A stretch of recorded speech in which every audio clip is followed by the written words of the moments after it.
today. I'm feel sometimes like I'm perpetually running behind. But guys, welcome back to yet another episode of Art of the Jam. This is episode number 133, and today we have quite a few things to talk about. And before we get into our question and our intro, don't forget to guess that band and find that phantom. And also, if you're feeling froggy, submit those uncles and maybe some butch aunts, maybe a shitty cousin. The whole usual thing. If you are a avid watcher of the show, you know the whole shtick. So before we get to our question, guys, don't forget to guess that band, find that phantom, and submit those uncles and or butch aunts, guys. So that being said, actually, I say that. I guess I started saying that after most things, but my question for you in tradition of Art of the Jam today is, what is an experience being ruined by its own byproduct? What I mean by that is, say, I was watching a show, a podcast the other day, and somebody mentioned that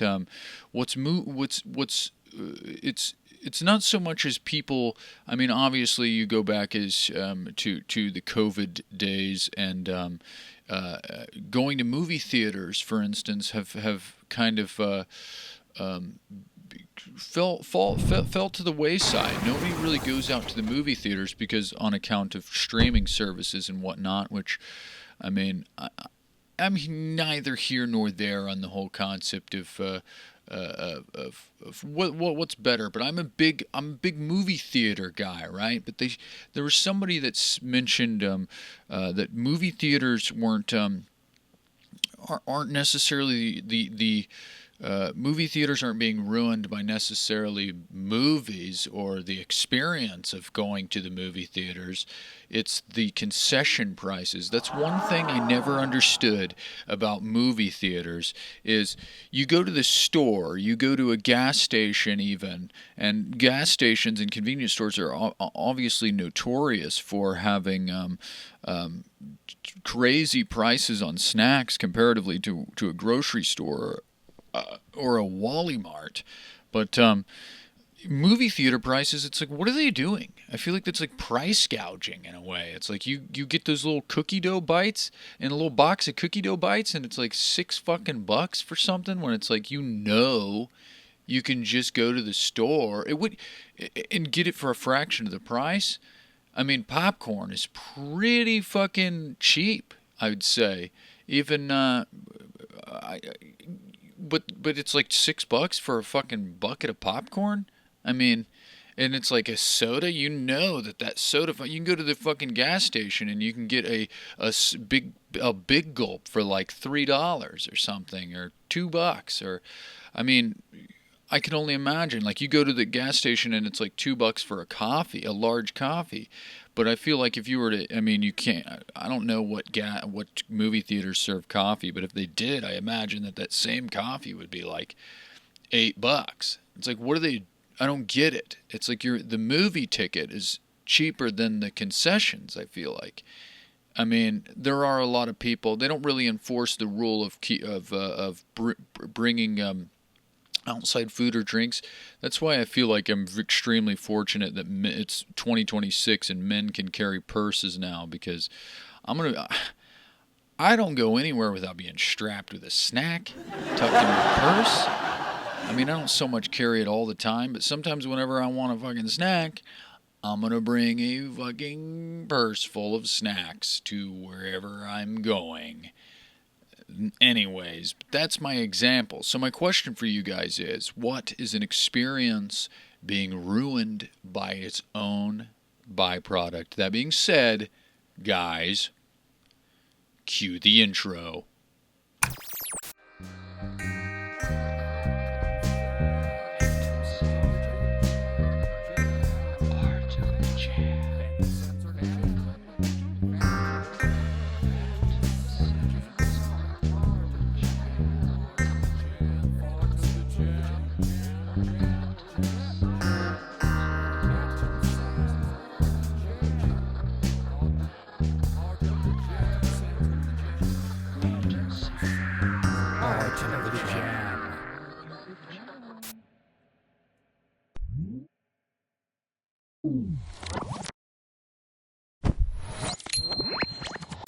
Guess that band. Guess that band. Guess.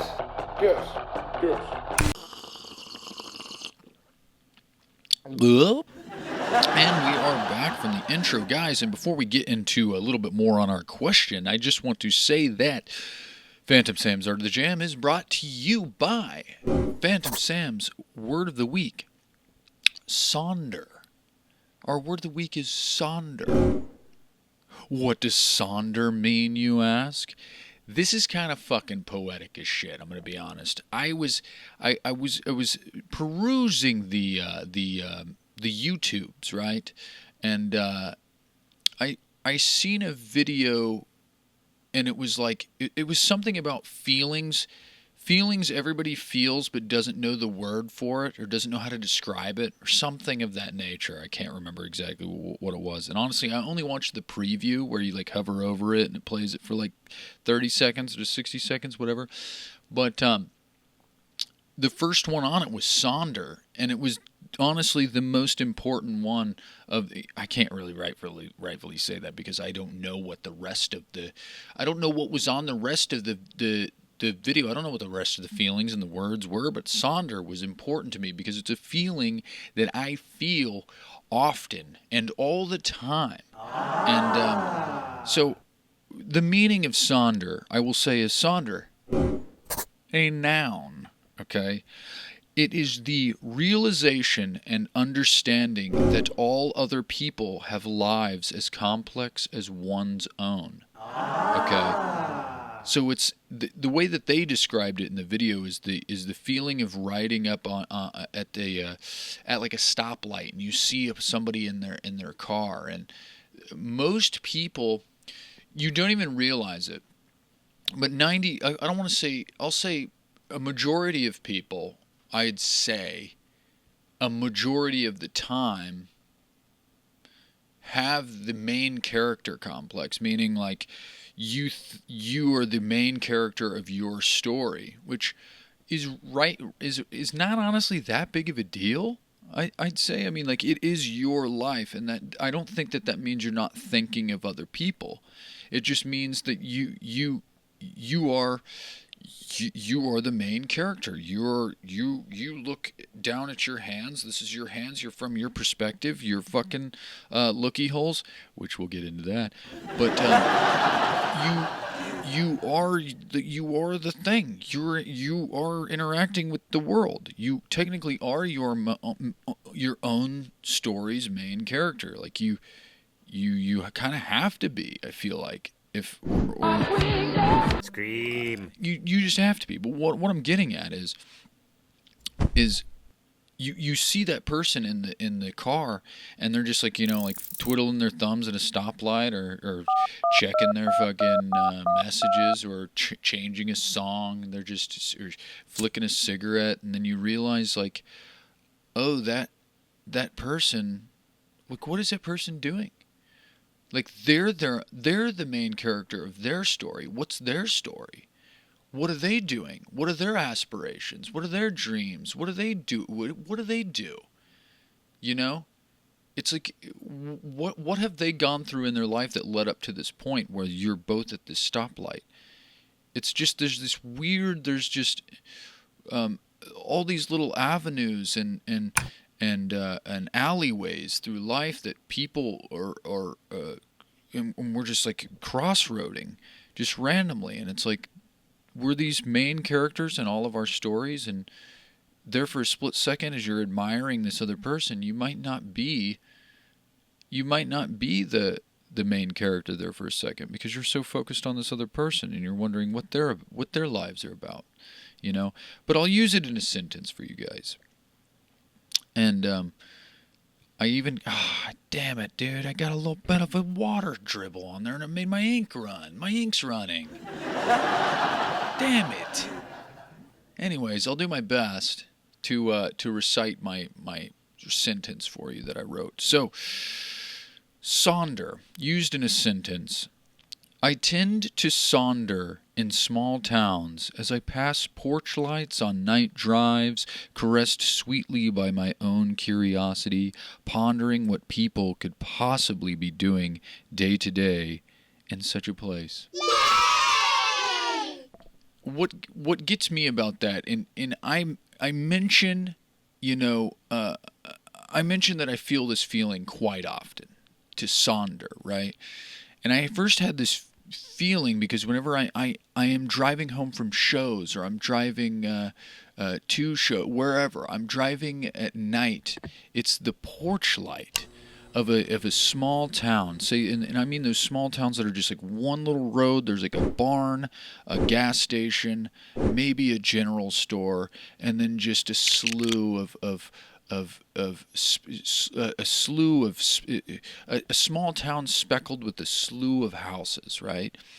And just a little pepper, and you're like wondering, it's like, what do those people do on the weekends? Everybody has to know each other to some degree. It's like, do those people over there hang out with those people over there? You know, do they are they homebodies? Do they stay home? Do they only operate in the vicinity of their own of their own quarters, whatever the fuck you want to call it? It's like, what do they do?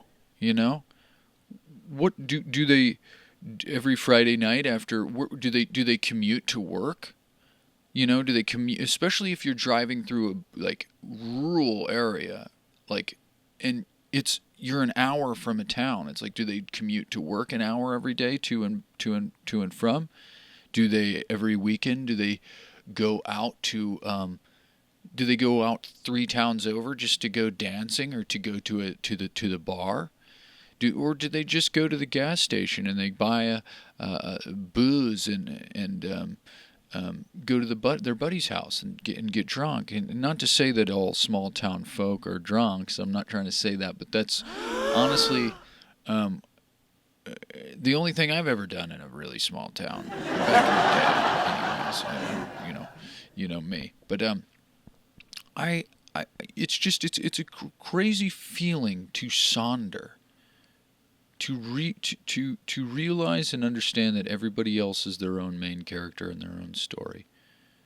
And so I feel like that, and honestly, when you realize that, it makes you feel like, you know, it almost makes you feel the opposite. Like, you're not the main character. Everybody is there living their own lives, and we're all in this interconnected web, right?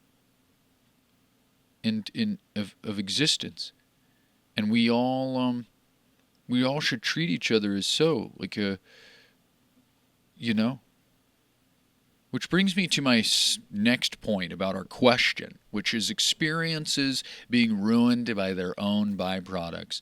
And I would say that, speaking of an interconnected web of existence, is none other than the internet. Okay, and what I mean by that is the internet is a useful tool of infinite knowledge that's in everybody's pocket in their little talkity box, their little brick of infinite knowledge, their little whatever, your computer, your phone pewter that's in your pocket, right? And it has the ability to tell you anything and everything that you would ever want or need.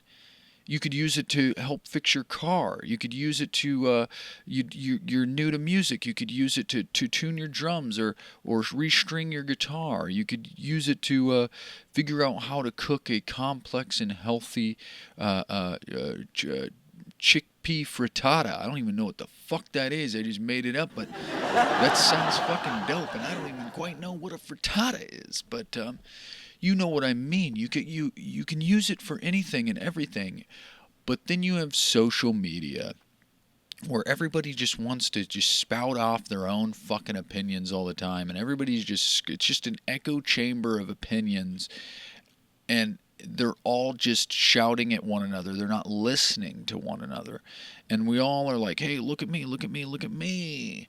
And I do have to say I'm a little guilty of that, because in order to have be some sort of content creator or be a band nowadays, you can't just honestly you can't rely on fucking stapling flyers on a telephone pole anymore. You gotta fucking post every day. You gotta do everything that you can do in order to be relevant in society and get the word out about you and your business and your art. And that just happens to be the main mode of marketing is social media, which is extremely unfortunate, but you gotta be with the times, right? But that's what's crazy. That's what I mean. It's like the internet is this crazy tool that you can use to do anything you could ever imagine. I mean, and honestly, with AI, which I speak out on AI a lot because I fucking hate the idea of AI, at least when it comes to utilizing it for artistic means. But my point being is you can ask AI anything and it'll tell you anything. And now it's like you Google anything. You Google anything and it'll give you, AI will just sum up the entire internet into one fucking thing and just be like, here it is, here's the entire internet in one answer. And that's kind of cool. But I mean, I feel like the internet's usefulness as a tool is kind of being ruined by opinions in social media and whatnot. But so whatever you think, guys, just let me know what you think in the comments there, and let me know what an experience that's being ruined by its own byproduct might be. Yeah, man, that's what am I trying to say here? That's kind of all I have to say about that, I guess. I think about movie theaters. I think about the internet. Speaking of movies and stuff, though, there is, I'm going to do a little segment. This is the segment of the show that I like to call Behold Those Looky Holes, guys. And this is the segment of the show where I am going to get up right in the camera and I am going to take my glasses off. I'm going to close my eyes, and whenever I open them, my eyes will be replaced with surgical precision with the looky holes of a A-list celebrity or artist or musician or somebody in the mainstream of pop culture. So, guys, that being said, we're going to commence the Behold Those Looky Holes.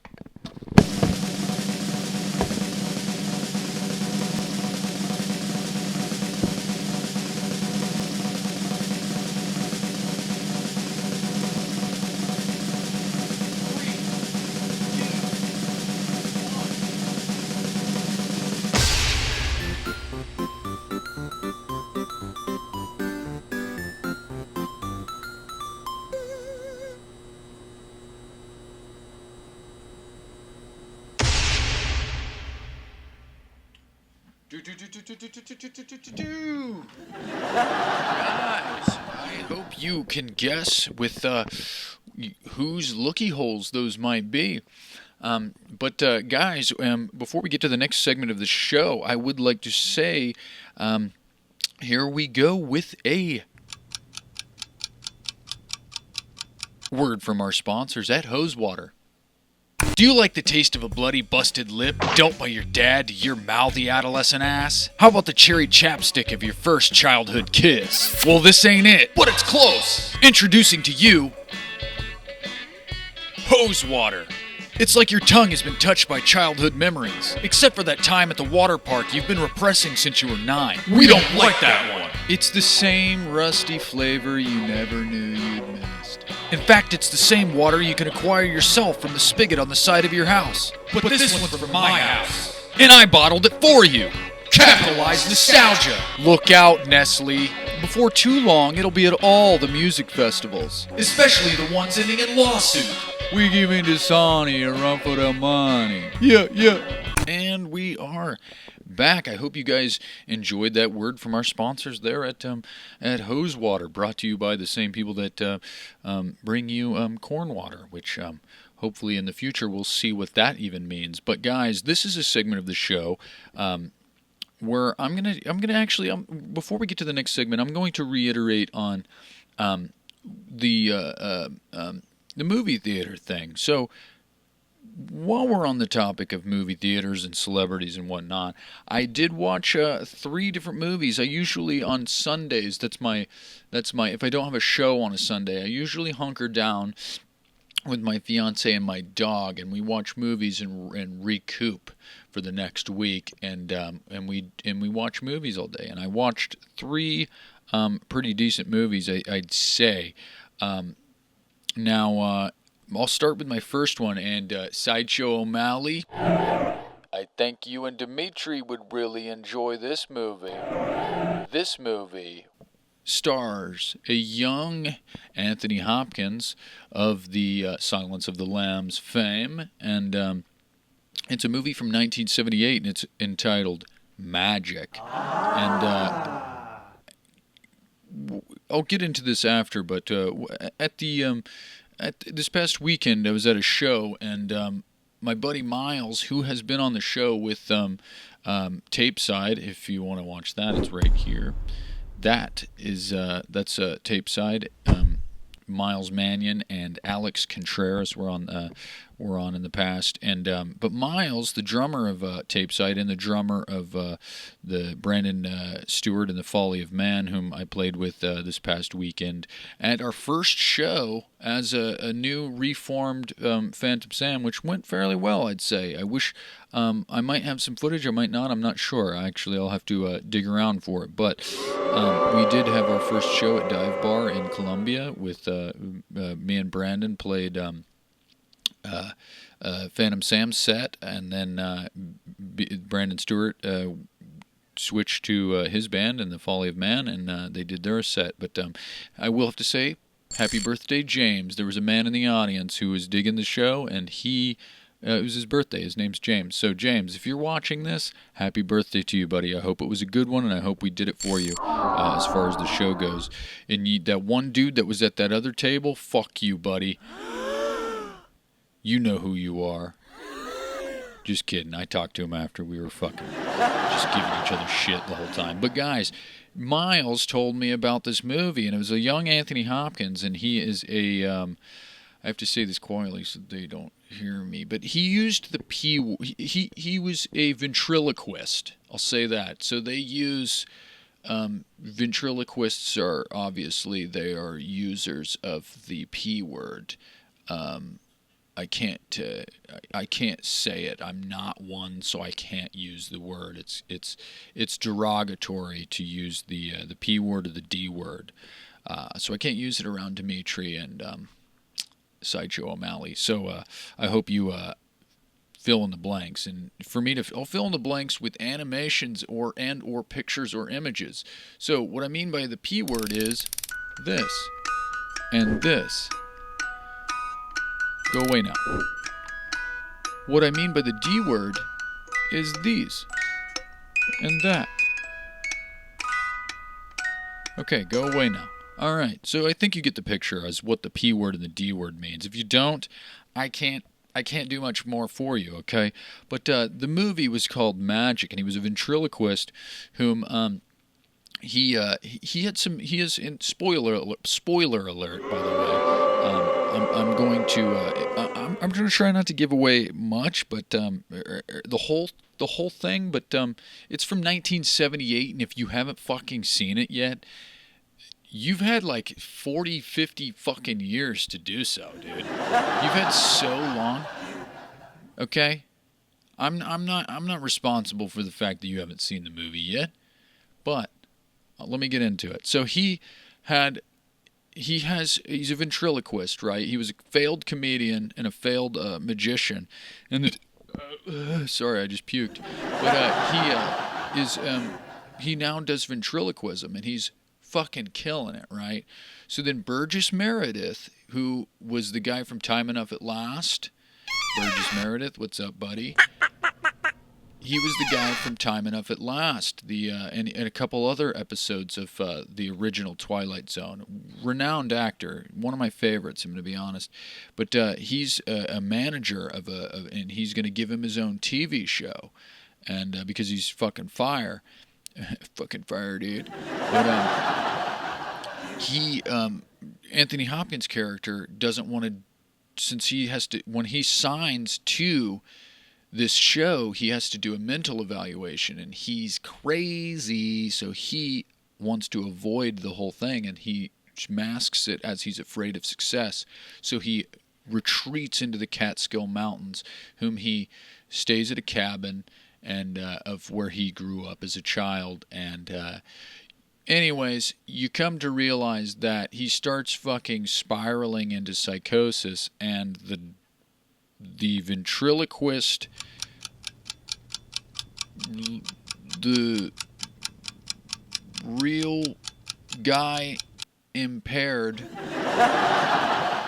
thing that the ventriloquist uses, you realize that you think that he's talking to him, and he's crazy. You think that he is so enveloped into being a ventriloquist that they're like, you need to quit fucking making the guy talk. All right, you got to just be real. And so you come to find out that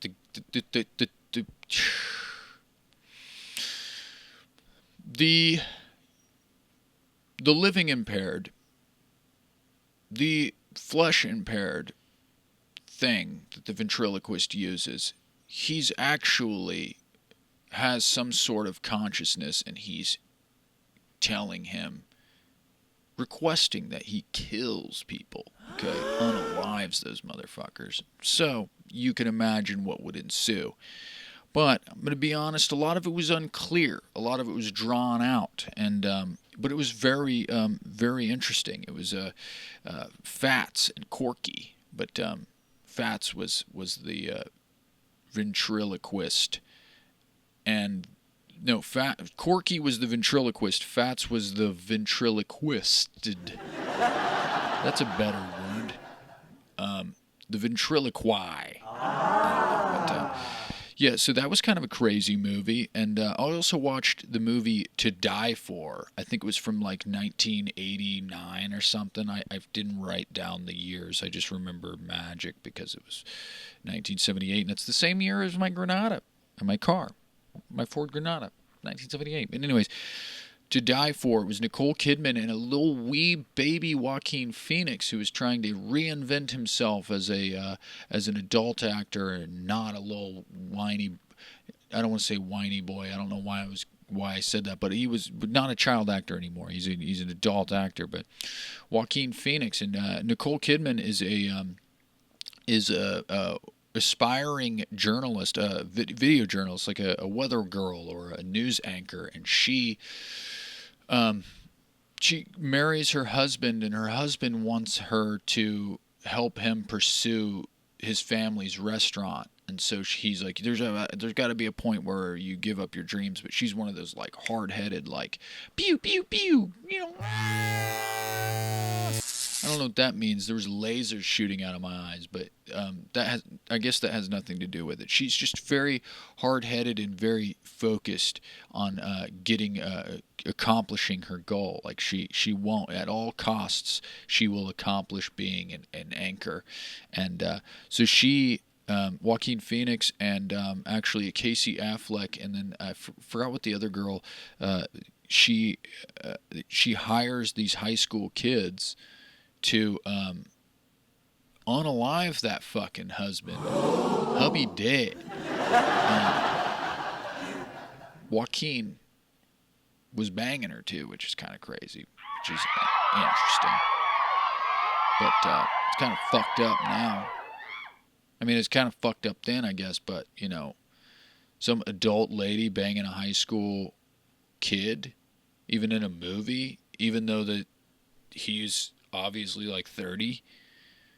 But anyways, Yeah, it's called To Die For, and obviously, she, yeah, she kills her husband so that she could go off and be a world-renowned news anchor, journalist, and whatnot. But which honestly is kind of crazy because I was thinking about this, and Nichelle and me were like, well, what's the we out we were watching this, and like the news anchor, they have that cadence.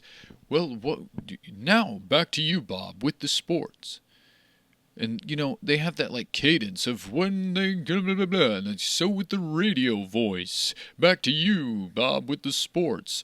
WXPN on 106.7 the Crow, or whatever the fuck it is. Why are we still into that? Okay, we don't have that Julie Andrews transatlantic accent in movies anymore. Like, we outgrew that. It's like you now want movies transcended to the point where we want somebody that's we don't want this melodramatic thing anymore. Oh, ha, oh. We don't have that anymore because we want something real. We want something that's convincing of real life. Like, you want a real, true feeling. You want that warmth in your heart. You want that. You want to get angry. It's like it's not so much I mean, it is still technically and inherently entertainment, but you want like something more visceral and convincing. And why don't we want that? Why do we still have weather people that are like, we have a storm front coming in, and we're 88 degrees, why do we? Why isn't it like? Alright, guys, listen. We got some fucking tornadoes coming in, and they're gonna blow the fucking shit out of everything if you guys don't get in that basement and fucking huddle up. You gotta huddle up, or else you're gonna die. Alright? To the point. Straight to the point. Why do you have these... I mean, now, I guess radio is kind of out of the fucking zeitgeist now.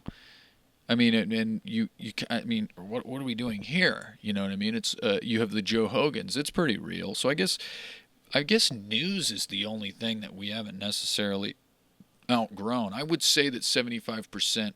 I don't want to say 75%, but I'd say 51% of the population doesn't fucking watch the news anymore. That's probably, I'm being extremely fucking gracious with that number. So that's the segment of the show I like to call blatant bullshit.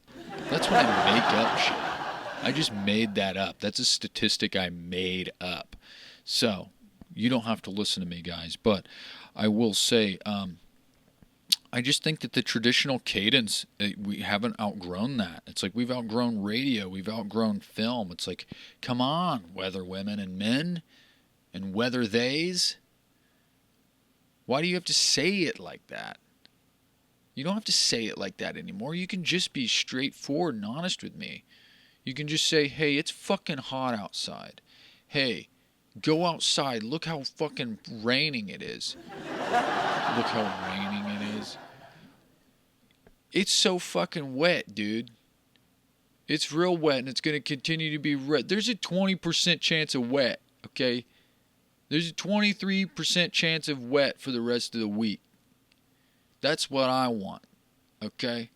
But, guys, anyways, watched another movie. And if you have time, seriously, this is a timeless movie, and you should go watch this movie. It's called Good Boy, okay? And I didn't do this for the rest of them, but I'm going to do it for this one. This is the movie Good Boy, okay? And this is a horror movie or a thriller, depending. It's pretty horrific, but it's not like gory or anything. It's just kind of like scary as fuck. But it's from the perspective of a dog. And they couldn't have picked a cuter fucking dog with the big old little honking noggin on his head. He's just the sweetest little boy, okay? And his name's Indy, and in the movie, but it's a horror movie from this perspective of the dog, and I don't want to give this one away for you, okay? you need to go watch it for yourself. But it is such a good movie, and it's just the story of like a guy that it doesn't really disclose what's wrong with him, but he's having some sort of health issue, and he lives with his sister, or his sister is checking on him at his apartment and whatnot every now and again. But he eventually decides he finds himself at his old grandpa's house, which is locked up, but he inherited, right? And so he decides that he wants something new in the heat of his health issues. And so he goes and starts living at this house, and there's no electricity, so he has to acquire a generator from his neighbor so that he can power the house. So it kind of a little power outages and whatnot ensue, and so it kind of makes it for a horrific, thrilling situation. Okay, and but all I want to say is I've never cried so much at a movie before. And this, what gets me about it is that, like, I love dogs, right? And there's a couple of scenes where he's mean to the dog because he's in distress, and it makes me feel super bad for the times that I get so frustrated with my animal, with my sweet little squirrel Pearl, the squirm and worm squirrel Pearl, Pearl squirrel, the squirm and worm Pearl. Okay, my little white tuft, my little powdered sugar baby. My powdered sugar pooch, okay? And it makes me feel upset whenever, it's almost like seeing a mirror, and it just bothers me because a dog loves you so unconditionally, it makes me want to puke. The fact that they will, there's dogs that will wait by their owner's grave until they die. Like a dog will a dog will be in such distress over their owner that they will wait to death. Now you're going to sit here and tell me that all the horrible shit that's going on in the world and how terrible people are to each other, we don't deserve the unconditional love of a dog. Okay? Why do we deserve this? Okay, I guarantee you there's so many people out there that probably do not deserve. Sometimes I feel like I don't deserve the love of my dog, depending on how I act, if I get anxious or I get upset. Okay, but the only thing that brings me back to that is the fact that my dog will sit there and lick my feet or comfort me whenever I feel that way, no matter how frustrated I get with her. We don't deserve this shit. And they sure as shit don't deserve some of the treatment that they get. Be good to your dog, all right? But enough of that shit, guys. This is the segment of the show I like to call Trends in an Attempt to Relate. This is the segment of the show where I use current events and trends in an attempt to gain popularity in the rightful use of hashtags, so I can be more trendy and popular, and I want people to like me and watch my show. And I can only do that if I use current event hashtags, and that's the only reason I'm doing this, is so that I can use the hashtags so that people can look at my video and then realize, oh wow, he only briefly mentioned that shit. I'm not interested in this. It'll honestly weed out the people that don't want to watch this show either, okay? So it's kind of a double-edged, double-dull sword. I made that up. I don't know if that's cringy or not, but you can be the judge of that. Let me know in the comments. But this is Trends in an Attempt to Relate. And our first trend is, obviously, we're going to go straight for the throat with the Jimmy Kimmel joke. Okay? This is kind of fucking wild, is that Donald Trump, and I don't like to get political, okay? So this isn't going to be about politics. It's just a crazy thing that happened in the news that I'm like, holy shit, why the fuck is this happening, okay? Anyways, Jimmy Kimmel made a joke on his show about, and he did this on a Thursday. He said that Melania Trump, he was like, she has the glow of expectorant widow, okay? Expectorant may be the chemical guaifenesin that's in Mucinex. I may be using that incorrectly. But anyways, she had the glow of somebody that is probably expecting to be a widow soon, which is a terrible thing to say about the president's wife, but it's also free speech and a joke. The only thing that made it distasteful was the fact that there was the assassination attempt that happened the following Saturday with the Oz Perlman hosting that shit. Fucking blowing minds out their dicks, okay?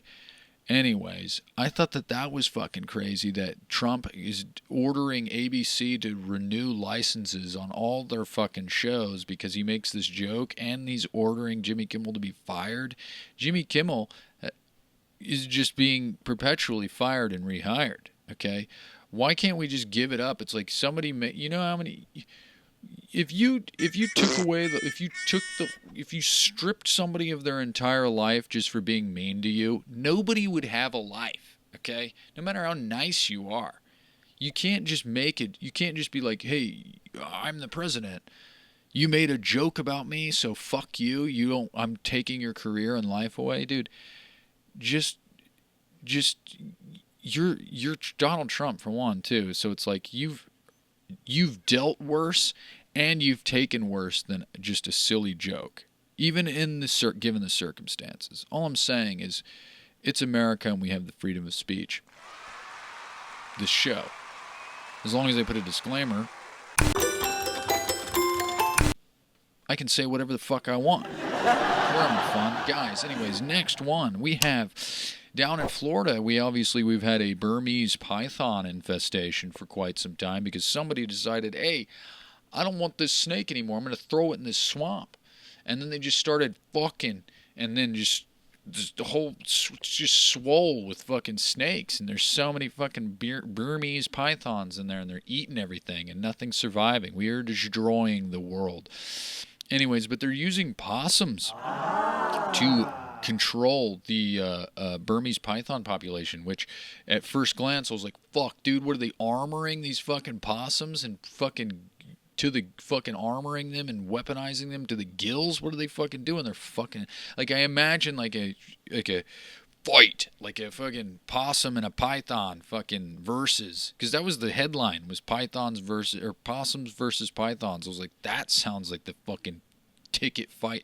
That sounds like a ticket I want. Okay, I want tickets to that fight. That's a dope fucking fight. Okay, and then I read the article, and no, they're slapping collars, traceable collars on these possums, and then releasing them into the swamps, and then they're getting eaten by the pythons, and then the collars will be in the Burmese bellies, right? The bellies of the Burmese, and then they can track them and euthanize them.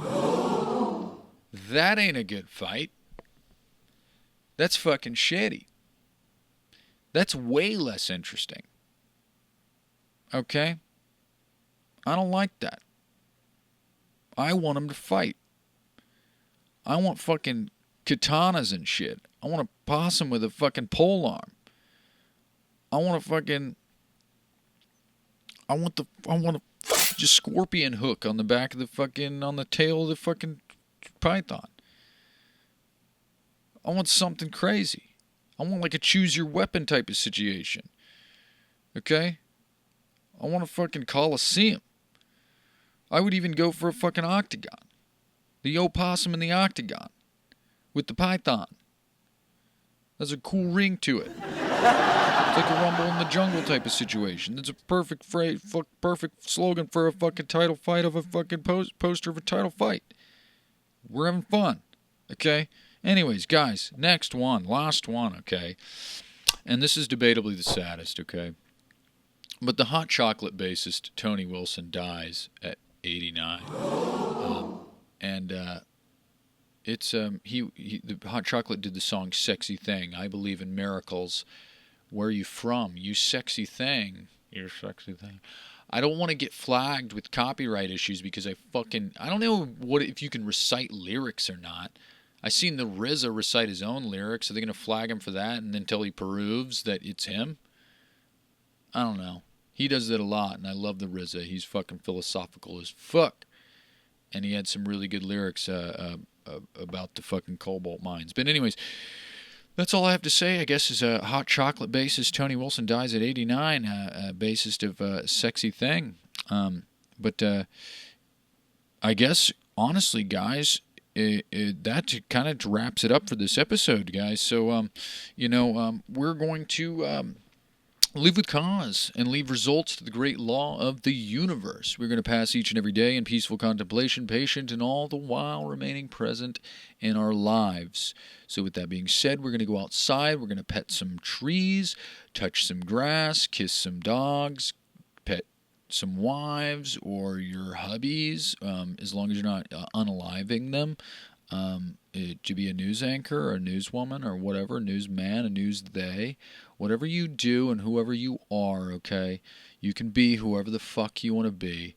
So go out there, no matter what, and be good, do good, okay, and be safe, within reason. Love one another, but be true to your fucking self, because you are the only you there is.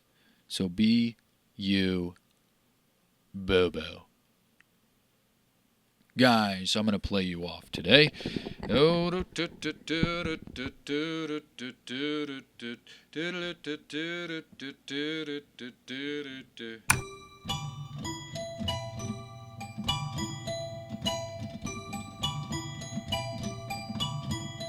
Part of the jam.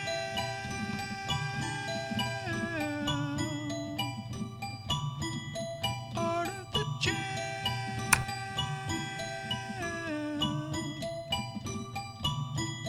Don't forget to guess that band. Don't forget to guess that band. At Art of the Jam. At Art of the Jam. Art of the Jam. Art of the Jam. What is an experience being ruined by its own byproduct? This doesn't have any sort of cadence but a transatlantic accent. Possums versus pythons. Yeah, possums with pole arms and pythons with girl arms. I don't know. That'd be funny, a fucking python with girl arms. And that's it, that's its weapon. It just has fucking little girl arms. I don't know, fucking. Yeah, but don't use the P word or D word. It's like the N word in derogatory. Oh, I don't know. It's Devo. Art of the Jam. It's Art- Brittany Snow. Don't forget to be good. Don't forget to be safe and good to each other. At Art of the Jam. There's water and it is rising. It's coming forth and to my feet. I don't want you to use that weird fucking accent you push through your teeth. Fucking transatlantic accent you breathe. The weird traditional cadences that we haven't outgrown. But be a good boy and love your dog and kiss your wives and just be good to yourself and you be you, the only you. You be you, you're the only you. So you do you. You do you. You do you. You do you. You do you, boo-boo. Sonder away. I want you to sonder away the old main character of your own life. But everybody is, so one more time. You be you. Be you. You be you. 'Cause you're the only you. You be you. You be you. Boo boo. Thank you guys for listening.